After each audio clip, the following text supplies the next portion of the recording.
Gold trusted gold buyers మీరు తాకట్టు పెట్టిన బంగారాన్ని విడిపించి ఈ రోజు ఉన్న మార్కెట్ ధరకు కొనబడను. మదర్ ఎమోషన్ అండ్ మావయ్య ఎమోషన్, మావయ్య అలీ సార్తో ఎమోషన్, అది బాగా కనెక్ట్ అయ్యాను సార్. అంటే ఇద్దరు కెమిస్ట్రీ బాగుంటుంది ఇందులో, మా ఇద్దరు, నాది మాలవికది. సో అది కూడా ఎంజాయ్ చేస్తారని అనుకుంటున్నాను. అంటే థియేటర్కి రప్పించే అంశాలు అంటే ఇప్పుడు ప్రజెంట్ ఓటీటీ బాగా అంటే చిన్న సినిమాలకు థియేటర్కి రావట్లేదు కదా.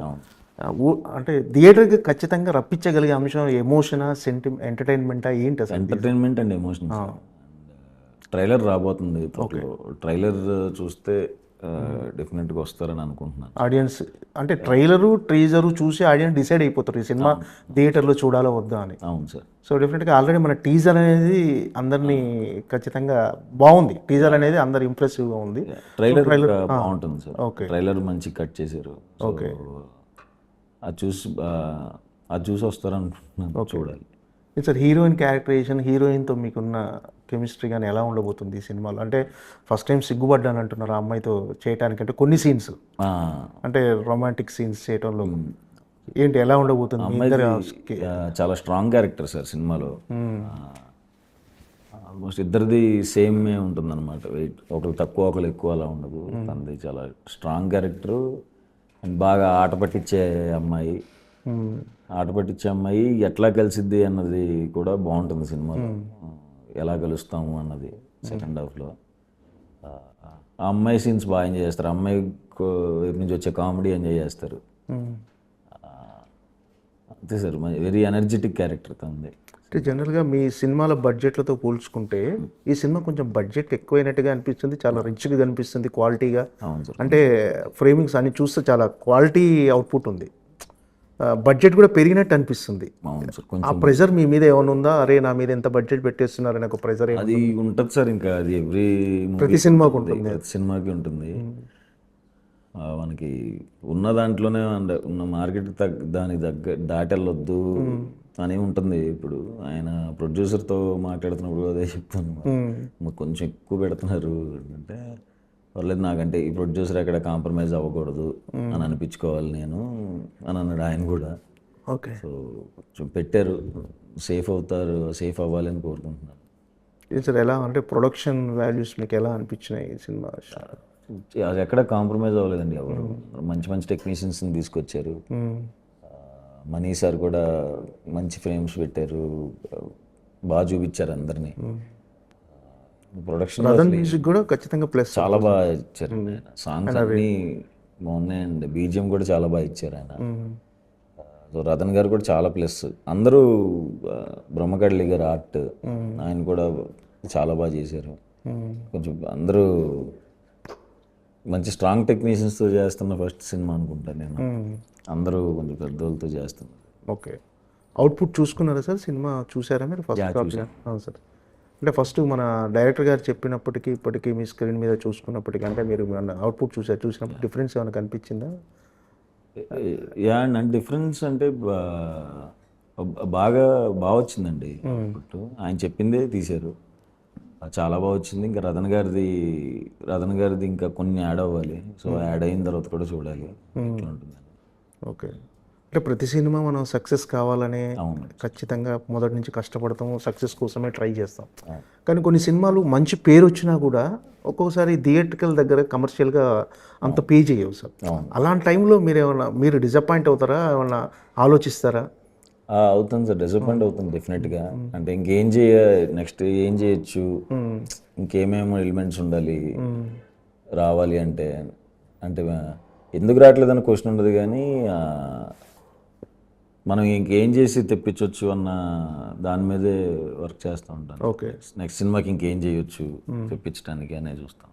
అవి ఏమైనా నెక్స్ట్ సినిమాకి ఇంప్లిమెంట్ చేస్తారా మీరు అనుకునే? ఇప్పుడు జరిగే మూవీ ప్రజెంట్ షూటింగ్లు ఉన్నాయండి. అంటే క్రియేటివ్ సైడ్ ఏమైనా ఇన్వాల్వ్ అవుతారా మీరు? క్రియేటివ్ సైడ్ ఏమి ఇన్వాల్వ్ అవ్వను, కానీ ఏమేమి ఉంటే బాగుంటుందని చెప్పి డిస్కషన్స్ జరుగుతాయి. ఓకే, చేసే వాళ్ళందరూ నాకు తెలిసిన వాళ్ళే కాబట్టి, డెబ్యూటెంట్స్ నా ఫ్రెండ్సే కాబట్టి ఓకే డిస్కషన్స్ అయితే జరుగుతాయి. అంటే సినిమా ఒప్పుకునే ముందు ఏమైనా చెక్ పాయింట్ ఉంటుందా? అంటే కొన్ని సినిమా కథ కానీ అంటే కొన్ని చెక్ చేసుకుంటే ఒక చెక్ పాయింట్ దగ్గర ఒక దగ్గర ఆగి ఈ సినిమా ఒప్పుకోవాలా లేదని ఆలోచిస్తారా? కథ విన్న తర్వాత నాకు నచ్చిన తర్వాత ఇంకా నచ్చింది అంటే మొత్తం కంప్లీట్ డైరెక్టర్కి ఇంకా నమ్మేస్తాను సార్. ఓకే. ఇంకా ఇన్నోలో ఉంది దీంట్లో, డైరెక్టర్ ఏం చెప్తే అది చేస్తాను. అంటే ఇక సుహాస్ గారు ఒక మన ప్రసన్న వదనం రిలీజ్ అయిన తర్వాత ఆ టైప్ ఆఫ్ సబ్జెక్ట్స్ వచ్చి ఉంటాయి ఖచ్చితంగా. మళ్ళీ మన అంబాజీపేట తర్వాత మళ్ళీ ఆ కైండ్ ఆఫ్ సబ్జెక్టులు వస్తుంటాయి. చాలా కథలు వస్తుంటాయి మీ దగ్గరికి. రిజెక్ట్ చేసిన కథలు ఉంటాయి సార్? రిజెక్ట్ చేస్తుంటారా కథలు? చేస్తాం. విన్న కథలు? అంటే బాగాలేదు అని చెప్పను కానీ చేయలేనండి ఈ ప్రాజెక్ట్ అని చెప్పి. అంటే కొత్త డైరెక్టర్లతోనే వెళ్ళిపోతున్నారు ఇప్పుడు కూడా. అంటే హీరోగా ఎస్టాబ్లిష్ అయ్యారు. ఎస్టాబ్లిష్ అయిపోయిన తర్వాత లేదు మన రేంజ్ పెంచుకోవాలి, మన మార్కెట్ పెంచుకోవాలి అని చాలామంది హీరోలు ఉంటుంది స్ట్రాటజీ డెఫినెట్గా. అంటే మీరు మాత్రం మళ్ళీ కొత్త వాళ్ళని ఎంకరేజ్ చేస్తూ కొత్త డైరెక్టర్లతోనే వెళ్ళిపోతున్నారు. రీజన్ ఏంటి సార్? అంటే మీకు ఆ మార్కెట్ క్యాలిక్యులేషన్స్ అవన్నీ చూసుకోవట్లేదా ఏంటి?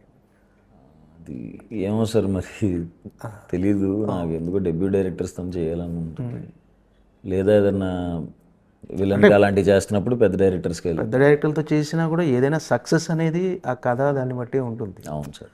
సో అది కూడా గ్యారంటీ చెప్పలేము. ఏదైనా కథను బట్టి జనాలు రిసీవ్ చేసుకునే దాన్ని బట్టి ఉంటుంది. అవును. సో అంటే మీకు అలాంటి ఆలోచన ఏం లేదా? అంటే పెద్ద డైరెక్టర్లతో చేయటం ప్రెజెంట్ అయితే ఏం లేదు సార్. ప్రెజెంట్ ఇంకా కొంతమంది డైరెక్టర్స్ ఉన్నారు. నేను నాతో ట్రావెల్ చేసిన వాళ్ళని ఇంకొంతమందిని డైరెక్టర్ చేయాల్సింది ఉంది. సో వాళ్ళందరూ కంప్లీట్ అవ్వాలి సార్ ఫస్ట్. Okay sir. మీరు అప్పుడు విజయ్ సేతుపతి గారు ఒక ఇంటర్వ్యూ చేశారు. అవును సార్. అందులో ఒక కోడ్ బీభత్సంగా వెళ్ళిపోయింది. విజయ్ సేతుపతి గారిని మీరు ఏది మిస్ అవుతున్నా, మీరు ఏం మిస్ అవుతున్నారు అని అంటే, నన్ను నేను మిస్ అవుతున్నాను అని చెప్పి చాలా ఎమోషనల్, చాలా ఉంది. సో అలా మిమ్మల్ని నేను అడిగితే మీరు ఏమన్నా మిస్ అవుతున్నారా ఇప్పుడు? అంటే మీరు కెరీర్ స్టార్ట్ చేసిన దగ్గర నుంచి ఇప్పటి వరకు మిస్ అవ్వట్లేదు సార్. నేను ఎంజాయ్ ఫ్యామిలీతో హ్యాపీగా ఉన్నారా? అంత ఫ్యామిలీ, పిల్లోడితో, మా కుక్కతో, ఫ్రెండ్స్తో, అందరు నాకు కావాల్సిన వాళ్ళు ఉన్నారు ఇక్కడే. సో వాళ్ళతో ఎంజాయ్ చేయటం, ఖాళీ ఉన్నప్పుడు అలా ఏమన్నా క్రికెట్ ఆడుకోవటం, అంటే నేను ఇది కోరుకున్నాను సార్. సో ఇది ఎంజాయ్ చేస్తున్నాను. ఓకే. అంటే డెస్టినీ వీటిని నమ్ముతారా సార్ మీరు? అంటే ఏదైనా మనకు రాసి పెట్టుంటేనే జరుగుద్ది. ఏమో సార్, మేబీ జరగవచ్చేమో సార్, రాసి పెట్టుంటే జరగవచ్చు. అంటే మీరు నమ్ముతారా అని అంటే ఆలోచిస్తుంది సార్. ఒక విజయవాడలో అక్కడ వీధుల్లో తిరిగిన సుహాస్ ఈ రోజు వచ్చి హీరోగా టాలీవుడ్లో వన్ ఆఫ్ ద కలిసి వచ్చింది అదృష్టం అని అనుకుంటాను సార్. అదృష్టానికి టాలెంట్తో పాటు అదృష్టం కూడా కలిసి రావాలి అంతే. ప్యూర్లీ టాలెంట్ కాదు, ప్యూర్లీ అదృష్టం కాదు, రెండు బోత్ సైడ్ ఉండాలి సార్.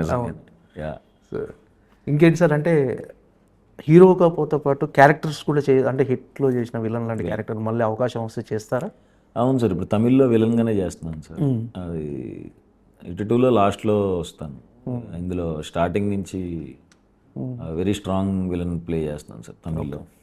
అంటే మీ యాక్టింగ్ బాగా నచ్చి ఏ హీరోల దగ్గర నుంచి ఎక్కువ ఫోన్లు వస్తుంటాయి సార్ మీకు? మామూలుగా మీ సినిమా చూసిన తర్వాత ఏ హీరో అయినా ఫోన్ చేసి అభినందిస్తుంటాడా? చేస్తారు సార్. నాని అన్న చెప్తారు, నాగ చైతన్య అన్న కానీ, నేను వర్క్ చేసిన హీరోస్ అందరూ చెప్తారు సార్. ఓకే. అందరూ నేను ట్వీట్స్ పెడతా ఉంటారు. సాయిధరం తేజ్ అన్న, అందరూ చాలా చాలా మంచి వాళ్ళు. నాకు కూడా ఏమన్నా బాగుంటే జెన్యున్గా బాగుందని చెప్తారు సార్. ఓకే. ఫైనల్గా ఓబామా అయ్యో రామా అనే సినిమా ఎందుకు చూడాలి అని ఆడియన్స్ క్వశ్చన్ చేస్తే మీరు ఇచ్చే సమాధానం ఏంటి? అంటే మాకేమి ఇవ్వబోతున్నారు అనే వాళ్ళకు మంచి టైం కేటాయించి చూడాలి. మంచి ఎంటర్టైన్మెంట్, మంచి ఎమోషన్, మంచి పాటలు, అంతే సార్. మంచి ఎంటర్టైన్మెంట్, ఎమోషన్, మంచి పాటలు ఉంటాయి. అవి ఎంజాయ్ చేయడానికి చూడవచ్చు. పర్టికులర్గా ఈ సినిమాలో చాలా అందంగా కనిపిస్తున్నారు, చాలా క్యూట్గా ఉన్నారు మీరు. నేను మిగతా సినిమాలతో పోల్చుకుంటే మా మణికందన్ సార్ దయ్య అనుకుంటా. ఆయన చూపించారు.